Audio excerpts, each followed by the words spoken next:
talking about like everybody being social and stuff, and us being together and trying to get better as a community. I want to ask, there's people out there that they're surrounded by so many people, have big families and stuff, Mm-hmm. and they still feel lonely. They Mm. still feel lonely, like Yeah. they don't have enough people by their side or something. But I don't know if there's like a way you could talk to them or be more compassionate towards them that Yeah. you could solve that problem. No, so thank you for sharing that. I think the biggest thing that I know it's like you're have like you just said, family, big family, or lots of friends in some Yeah. sense, but you still feel like no one gets me. And I think again we have to understand that connection is about being known, not really proximity, not really like oh because you're closer to me or you're not like super long distance in this aspect. Like oh we have some type of closeness. You can be really close to someone even if they're long distance, but it's about being known. It's about someone feeling like, hey, I know you and I know you like this, or let's go here and let's do this. And so that's why it's like, just because you have a lot of friends Yeah. or a big family, it's important that you really get to know the people that you're around, right? And I think that's what we see that a lot in teens or even just in young people in general, where people are like, but you're the one that has all these friends. You have so many acquaintances. You have so many people. And you're like, yeah, but honestly, and you hear sometimes, or you'd be like, yeah, but honestly, I feel like they don't really know me. And you're Yeah. like, but Yeah. you're the one that has it. Like, I don't Right. understand. And then when you get into the conversation with them, you realize, dang, so you have all these people, but you don't have one person to at least go to talk to about some deep stuff. So I think that's a thing that we have to understand again, that we were talking last episode of you have to get to know people. You have to make the Yeah. connection. You got to be social and say, hey, come and sit with me. Let's talk about this and get to know them. What do they like? What they Yeah. don't like? What is their favorite color, favorite food? And be that kind of kindness and mindfulness. I feel like I have really good a support system that I'm very grateful for, where it's if it's my birthday or my friends, they're just like, oh, I know you like food, Mary, or told me like, let me go get you some food. And I'm like, thank you. Yes. And they'll give me specific food or even Yeah. candy or chocolate. Right. And that to me knows like, dang, they know me. You know what I mean? Yeah. Or I have like, I always tell people I have a good like amount, maybe 4 people that I know if I need to call them up, they're going to listen to me. Yes. Yeah. And I think it worries me a lot when sometimes I'll ask some students when I used to do a lot of the suicide prevention trainings, and they would kind of say like, I would say, okay, if you have one person, do you have at least one person? And not a lot of people sometimes raise their hand that they feel comfortable enough to say that person not only just knows me, but I can call them on a late night at 4 a.m. or something that, hey, please, I need to talk to you type of Yeah. thing. So that's something that I think like in today's world, we definitely need to make sure you create your support system. Create that place because it's nice to be known, nice to be acknowledged, nice to be loved. I think that's the biggest thing is that we Yeah. need love to Yeah. really permeate in different areas and different spaces. So yeah.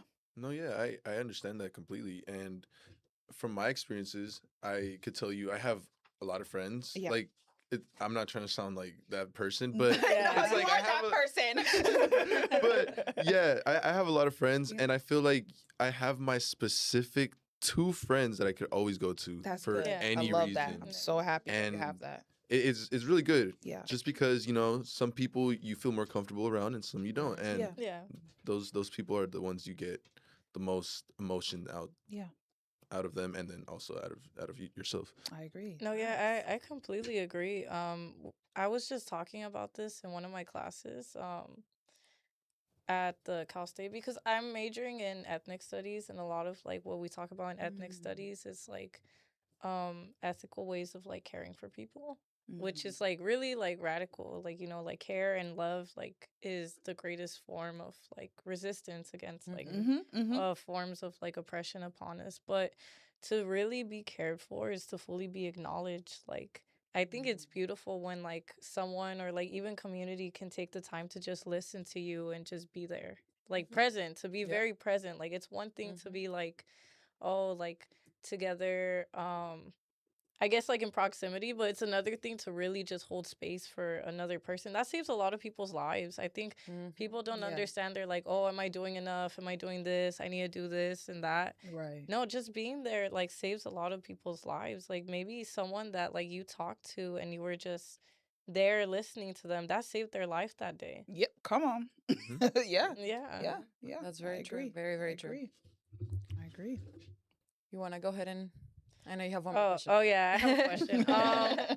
How, and that kind of like leads to like, how does pressure to have it together, especially amongst youth, like it's hard, but in general, like amongst our community, how does it make it harder to ask for help towards anyone? I feel like we started touching on that. So thank you, Yeah. Scarlett, for sharing that. But Mhm. I feel like it's like vulnerability really is sometimes just feels risky, you know? And I feel like, again, when we have that place of like the teen, especially like we just said, the first daughter, first child, or Right. Yeah. just kind of like first in anything, or not even if you're first, even the last, but you have this expectation Yeah. that maybe your family or friends are putting on you. Mhm. You feel like you're like, I have to be this way. I can't ask for help. I'm the strong one. Everybody comes for me for help. So Yeah. who am I to go to you or you to ask for help, Yeah. right? Yeah. People are going to look at me crazy like, is something wrong with you? So your brain, in some sense, starts to kind of, again, I call it lies, to think that, oh, you can't ask for help because you're the one that has to have it all for Yes. everybody. Mhm. You're the one that they go yeah. to for help. Right. So why would you go and ask for help? Like, you can't, you got to figure it out yourself. Mhm. And I'll be real with you. I've had that life for the last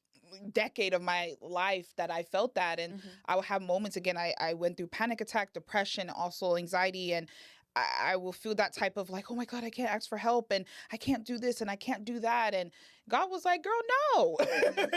Like, no, that's Yeah. not what, you're not the be all end all. You're not God. You're not Yeah. the one that supposedly saves everybody. No. Yeah. You're human too. Right. Yeah. Thank you. And so I think that's the part where it's like it feels hard to ask for help. But when you can finally just look in and say, again, I'm human.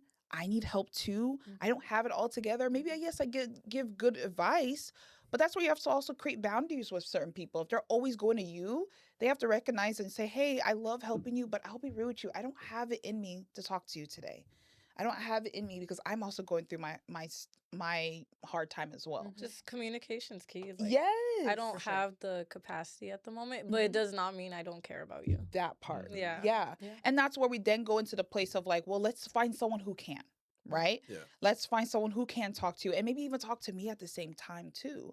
So I think that's where we have to kind of like, sometimes as a leader, especially, I just hear all this and we're all leaders in our different ways.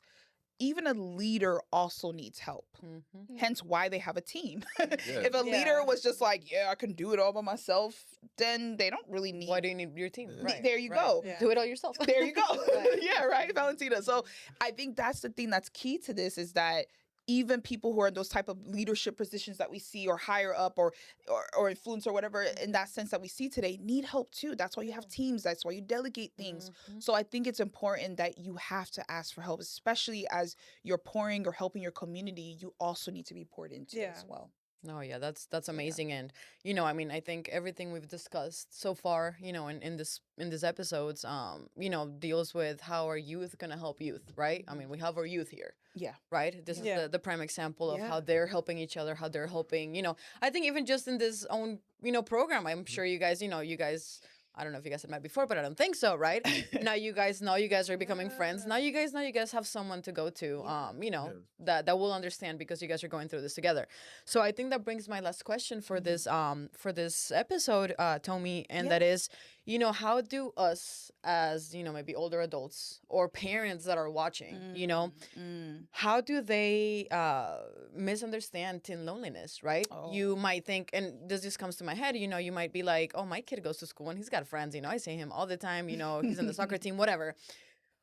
Yeah. But maybe their kid is still feeling lonely, so how do Yeah. us as adults or parents, how can they see that and how can they deal with that and how can they help with that? I love that. That's a good one, Valentina. That's a good question. So I think it's like, and again, I'm not a parent yet, but I the things that I sometimes see, like maybe on Right. TV or hear about, Right. I feel like it's this thing where it's like, oh, as a teen, the adolescence period, go through the phase of growing up and that kind of like, as a teen, I feel like you know it all. You're kind of like, I can do this. I'm blah, blah, blah, right? And so, of course, as a parent, I would think the person's going to be like, what the heck, you're dramatic. Yeah. You're right? Yeah. Like, you don't know much until you get older. And of course, we all go through that type of phase growing up. And it's not until I'll say my age around I'm in my 30s that I'm now understanding like, yeah, I don't know a lot. Yeah. But hey, I'm now accepting to that because I'm not perfect, right? Yeah.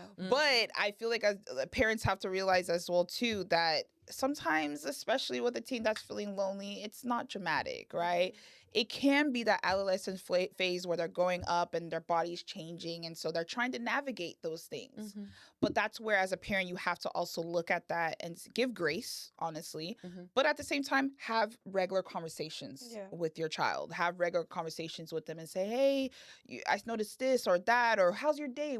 Let's do this. Let's, like, this is where, again, especially as a teen, you have to be active. And yes, your teen might be like, oh my gosh, mom and dad, I don't want to do this. Why are you going to the mall? Right. But I feel like, and we could say attest to this, every time our parents probably try to do those ounds, we can, now as older adults, we're like, come and hang out with us. Can you come to our house? Like, I do that with my mom all the time. I'm like, can you come and hang out with me? Because I see that place where it's like, man, she did so much stuff out of love and everything like that. So I think as parents have to realize, like, hey, you were also young too. You also had your rebellion time, and your child is just going through theirs. And yes, it's annoying. Yes, of course, speak up, because they should not be talking back, right? All right, especially if your teen is, right. But make sure to, like, give grace and understand and sit down and talk, because sometimes they just want to be heard. A lot of teens, it's not a matter of just like, oh, I know it all, and you do this, blah blah blah. It's like sometimes they just want to have a moment where whatever they're talking about, they're not punished, right? Because sometimes they're nervous to share that probably with their parents, and thinking, oh my God, my mom is gonna get mad at me, my dad is gonna be this, and so when you can kind of just take off, like, not take off the mom and dad layer, but just take off the place of where you want to be like, let me do this, and why did they go here? Just hear them wholeheartly. We listen, don't judge, and then give them that space and say, okay, this is how we can do it this way. That's where you start building that trust. And now if that child is going through something, I bet they're gonna be like, let me call my mom. Let me call my dad. And it's funny that you mentioned that, because I mean, I don't have kids myself, but my best friend, she had a kid at a young age. He just started going to school. And, not to, like, put too much of her business out there, but she did, tell me that her boy was being bullied. And, mind you, this is a 6-year-old kid. 6-year-old. 6 years old. So he came home and she noticed something was wrong with him. Wow. But she didn't want to make him afraid to tell her what was going on. So she was kind of like, hey, are you okay? Like, did anything happen? She noticed his lunch wasn't in his, like, the trash of his lunch wasn't in his lunch pile, which he usually brings home. So she's like, did you eat your lunch? Like, where's your stuff? And she could tell that he was kind of afraid to tell her. But then she started thinking, like, okay, instead of me pressuring him, like, hey, where's your food? Like, what happened? To like, she was like, oh, no, it's okay. But, like, you can tell me, like, did you really eat it? Was it good? So she found a different way to approach it to where he felt comfortable enough to open up to her. And he did tell his mom, like, this kid threw my lunch away. He grabbed my lunch and he threw it in the trash can. So now she knows what was going on with her kid. But she, I told her, like, damn, good job, girl. Right. Because, no, that's a really good like, job. I feel like someone else would be like, no, you need to tell me, like, who's doing this to you. And then at that point, the kid's going to be like, yo. Yeah, because they think, like, it's going to be dramatic. Like, now my parents going to go there. Exactly. Make it a big deal. Yeah. And he's just going to shut down. So I think, and I told her, I'm like, oh, this is really good, because now, he's young. He's going to grow up knowing that he can talk to his mom. And he's been doing it ever since. If something else, because some other stuff happened to him, he ran to tell his mom. That's like, Mom, this happened, because he knew that she was going to handle it in a way that he was going to be okay. And the other kids were going to be okay. And it wasn't going to be like, this kind of like, oh my God, I'm scared to, like, tell my mom something. So you mentioned that, and I was like, oh man, that's exactly what she did. So good thing she did that, Yeah, and I think just to add to that, now that you prompted, it's like creating a safe space for your child. At the end of the day, I think for everybody, you have to create, especially with the home. I see home as a very sanctuary, very sacred, right? Who you bring into your house, you have to be very careful and all that stuff, right? And so when you can create a safe space for your child to feel okay, to know that once I get home, I can breathe. I could take off whatever they think if they have to wear a mask at school or whatever, or I can't be myself.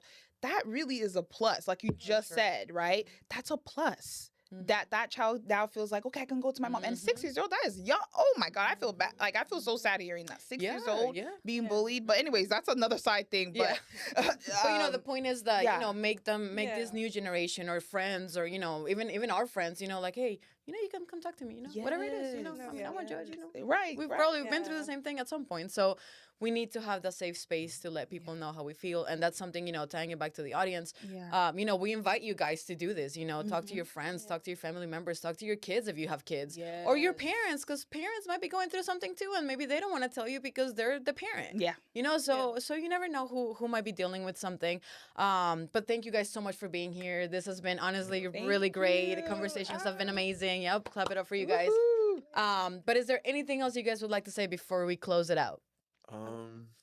Scarlett, you got anything to say? Just thank you for being here. Thank you for being present with us and really giving us knowledge so that everyone like off camera can like join us for all the other episodes that we're about For to sure. do next. Yeah. Of course, yeah, thank you. Yeah, The work stay here tuned is very because powerful. Yeah. definitely for we'll real. have more episodes coming. Check out the episodes before. Jahziel, is there anything else you want to say? No, I just really appreciate you being here. For Appreciate sure. you being here too. And Scarlett, thank you guys for like the amazing conversation we guys had. And that's pretty much it. Thank you. Or Yeah, have no, more to thank say? you. And before we close it out, of course, we gotta thank you, Tomi. Thank you for being here. The amazing information. Having a professional in this topic is key, right? Because the three of us, might think we have it figured out, but there's stuff that you mentioned that it's like, wow, okay, you really got to think of it this way. So is there anything else, and maybe any phone numbers that, maybe someone dealing with some mental health issues can call, or, if they can contact you, or I don't know, anything else you want to say? No, I think first and foremost, thank you all for inviting me. Like, this was amazing and just felt like a really good conversation. And so I'm excited to, again, be in this space with y'all. I really don't take it lightly to be here. I really appreciate it. So I think a biggest thing definitely for y'all listening, there is lots of resources. I think ELSO definitely is one of them. They have lots of great things. So let me put For them sure. on, actually. ELSO, they're amazing. But also, too, there's different helplines like 988. So that's actually the suicide prevention hotline number. They actually had a longer number, but it wasn't until I think a few years back where they said, let's be kind of like how 911, right? We know 911, bam, you can call the ambulance. Right. But 988 is now a newly type of number that's specific to suicide prevention and mental health. So you just type it on your phone and it will go straight to that hotline, and you actually talk to a type of counselor or certified type of peer support specialist to talk about it, and they actually get your resources in your community. So that's a very good one. If you're in the Empire United Way as well too, they have their own type of I think it's 211, and they have their own type of mental health urgent helpline as well too. So definitely go look at that. There's urgent cares in Riverside County, San Bernardino County, so many in that sense. So I know that's something that they can probably be able to share with you all to make sure to see that. And then, of course, I know for my own, I do have resources on my website as well. So my website is www.tomitheencourager.com, and I'll definitely share that with you all. Please. And I have, I kind of create my own type of, what is it called? Resource hub. And it's really just a culmination. It has the 988. It has all these different type of suicide prevention. So it's my own way of just kind of literally, if I hear it, I put it on there. But honestly, you could find it, but it's just my own little hub. So, yeah. Awesome. No, well, thank you guys. Thank you, interns. Thank you, Tomi. Thank you guys for being here. Thank you to our listeners and our watchers. Thank you. For more information, like Tomi gave us a shout out, you can find us on all social media platforms at ELSOL-NEC. That's ELSOL-NEC. If you guys want to give us a call too, we are at 909-884-3735. But yeah, if you are looking for resources and still can't find them, shoot us a DM on Instagram, and we'll definitely connect you with Tomi, the encourager, or any other type of help that you guys might need. So thank you so much for watching, and make sure you guys stay tuned for the next episodes and for upcoming videos of ELSO. Thank you guys.